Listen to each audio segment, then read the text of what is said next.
Crucially, you need to give these things time. If you're going to play a fade, markets don't fade super fast. The S&P on CPI data runs you up to a previous low. The euro also runs you up to the top of a range. The euro goes all the way back to where it started within 10 minutes. The S&P nearly all the way back within 3 minutes. They're the markets of choice. The hard bit of this trade was that the Treasury still came back. That was the discomfort in this. Welcome along to a new feature, which is best opportunities of the month. You will see best opportunities of January if we go and check out the other parts of the YouTube channel. So what we're going to go and look at is best opportunities of February, looking at why February was very different to January and what February meant in terms of the opportunities in March. So let's get to it then. This was about building story and about events rather than narrative, which is what January was all about. Link to that below. So the first bit of it is the building story. A big part of February was this constant push and pull between the US and Iran with regard to possible nuclear deal talks. And this went on. And what this meant is you had a market that never really gained clarity. What this does is it builds the story up. You start to understand what the conflicting views are, what that potentially means in terms of outcomes, potential sort of pinch points or results of this. You know, we found out from January, for example, that Trump had already said about the possibility of invasion if indeed Iran didn't stop killing its own citizens. Then we had this whole nuclear deal talk going on throughout the month. What was really noticeable was this risk into month-end move. Bid up in oil right into the end of the month. And of course, the start of March, then we know exactly what did happen. So this is setting the scene. You don't necessarily expect to make huge amounts of money here. There will be opportunities within this, and some people will have done quite well on them. There will also be a lot of kind of non-starting stories that potentially cost you, potentially sort of offer a small amount and then take it away on the next story.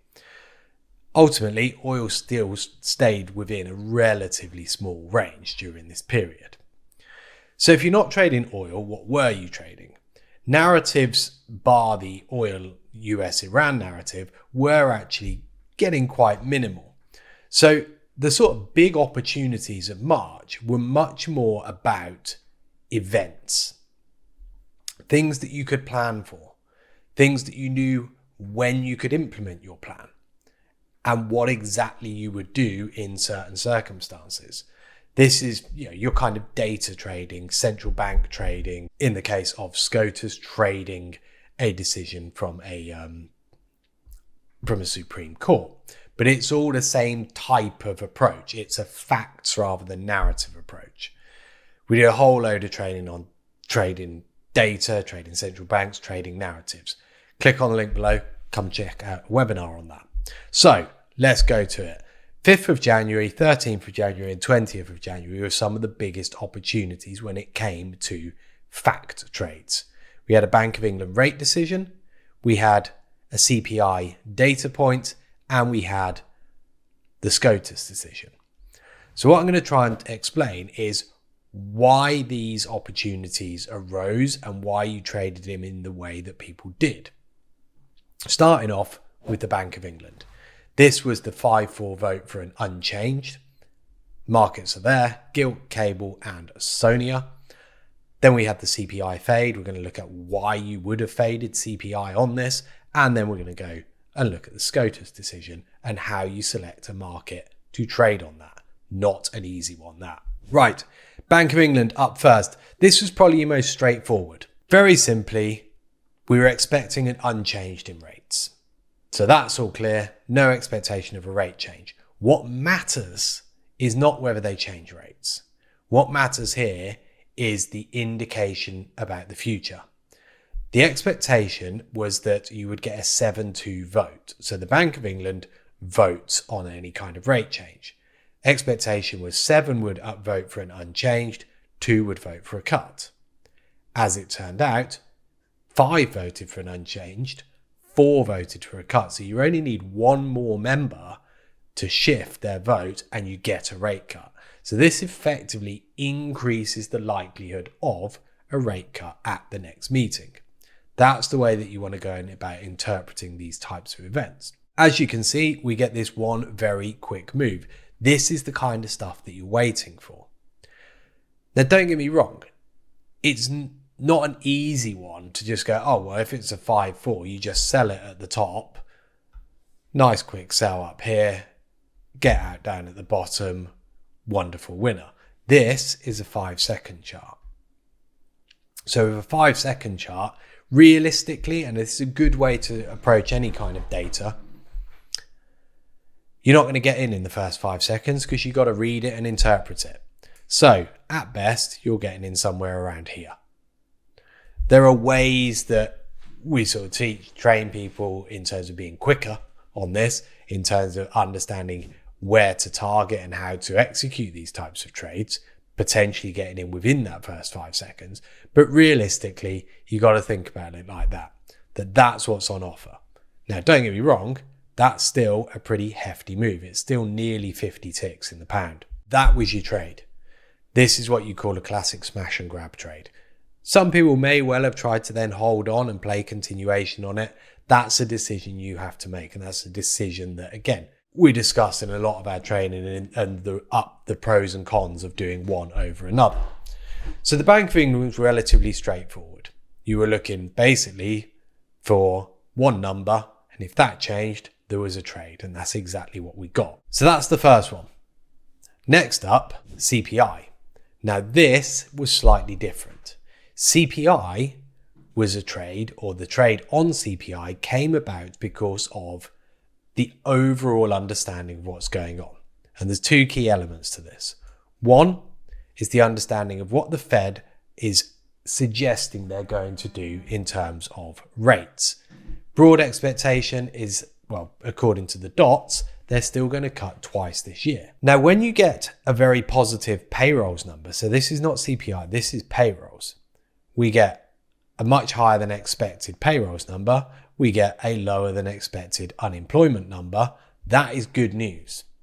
So with good news, do you even need the rate cuts? Arguably no, because the economy is doing okay, and so the rate cuts are not needed to help support the economy. So with this really positive news from payrolls, that begs the question that if inflation is lower, and bearing in mind that inflation is not really the big focus at the moment because inflation is virtually at target, does a lower inflation print really justify a rate cut or more rate cuts than are already expected? Quite simply, the answer is no. So on that basis, a lot of traders went into this with the view that you fade the CPI data. If it jumps up, so you're fading only on a low number jump up and you can sell. High number, arguably, this really takes away the need for a rate cut because you arguably need a hike.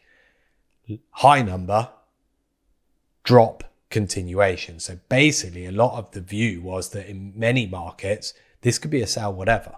Different way of approaching data rather than just reading it and acting positive, negative, if you will. So this is what we get. Again, 5-second charts down here. Market selection was really important here. The S&P and the Euro provided really good opportunities for shorts simply because of their structure, and I'll show you that in a moment. Crucially, you need to give these things time. If you're going to play a fade, markets don't fade super fast. So you got to give them 30 seconds to a minute before you start going against the move. Otherwise, you end up selling here and then watching the market drift a long way against you. And at best, you end up getting a scratch 5 minutes later. Not what you want to be doing. So why is the S&P and the Euro good? Nice and straightforward. The S&P on CPI data runs you up to a previous low. The Euro also runs you up to the top of a range. So in running up to the top of the range, you get that chance to sell the top of the range to play it back down. These are now 1 minute charts. The Euro goes all the way back to where it started within 10 minutes. The S&P nearly all the way back within 3 minutes. they're the markets of choice. It was the structure set that up. That was why you're looking at those two. So the CPI data trade is not just as simple as see the data, act on the data. It's much more about the concept of appreciating what this means and whether the data can actually sustain any kind of movement. In this instance, it can't. Lower CPI can't justify more rate cuts, particularly in light of what the non-farm payrolls data did. So therefore, lower CPI is always going to struggle to continue to rally. You have to adapt this each month to what has gone on recently, but that's the key to trading these. Finally, SCOTUS. This was arguably the trickier one, partly because of the fact that we'd had so many sort of prior references to this and partial decisions on it. It made this pretty tricky. The other aspect of it is the recognizing what to do dependent upon whether it was deemed illegal or whether it was deemed legal. Now, the illegal element of it, in the first instance, creates a risk-on scenario because that takes away the tariffs which were deemed a bad thing, right? So if the tariffs go away, this should be risk-on, which should, at least in the first instance, be positive for equity markets. However, Donald Trump had already said that he would have a plan if they were deemed illegal. So there was then uncertainty about what would come next. This then means that equities are somewhat unsure. The other aspect of it is the possibility of refunds. If the US has to refund the tariff money that had been taken, how do they pay for this? Well, the way you pay for it is by borrowing more money. So that then becomes a sell for treasuries. The risk on is also a sell for treasuries. So treasuries become relatively straightforward on this one. Yes, the uncertainty does give that possibility of up, but the refunds element, which more so affects treasuries than anything else, is going to be a little bit cleaner.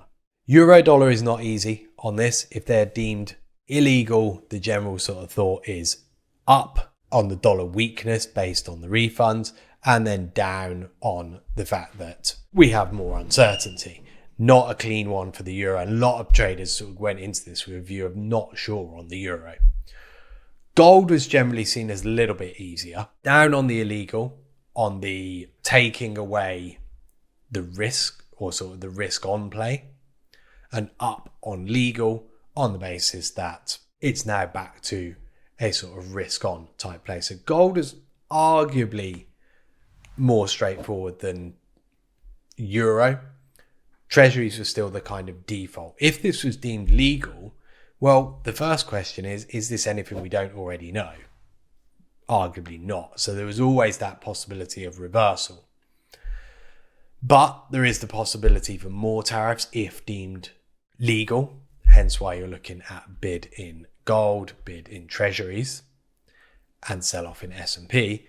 And then there is also the question of no refunds. So again, no refunds, positive for treasuries. So quite a tricky one to really decide exactly what you want to do, particularly on the illegal aspect. For many, the legal side of it was either one that you could kind of go for, or we looked at from the simple point of view of this is where we were anyway. So if they are deemed legal, nothing ultimately changes. If illegal, treasuries became the default go-to market. This is what you then got in the euro. Quick up, quick back down. S&P, quick up, quick back down. Gold did actually sustain the movement towards the downside. So we got at least a bit more of a continuation in gold. Far more tradable on that SCOTUS one. But as most people's general view was, treasuries are the place to be, particularly the longer end treasuries, because they're the ones that are really probably likely to pay for the refunds. Longer end treasuries are the place to be. They were the ones that did get sold and stayed down, so this one being ZB. Still though, the hard bit of this trade was that the treasuries still came back. That was the discomfort in this. That was where it was tricky. So not an easy month for February. These were the best opportunities and they were not wonderful. It's a contrast to January. January is a chance to essentially make your whole month or sort of make your whole month on 3 big opportunities. February opportunities were niche and not quite so significant.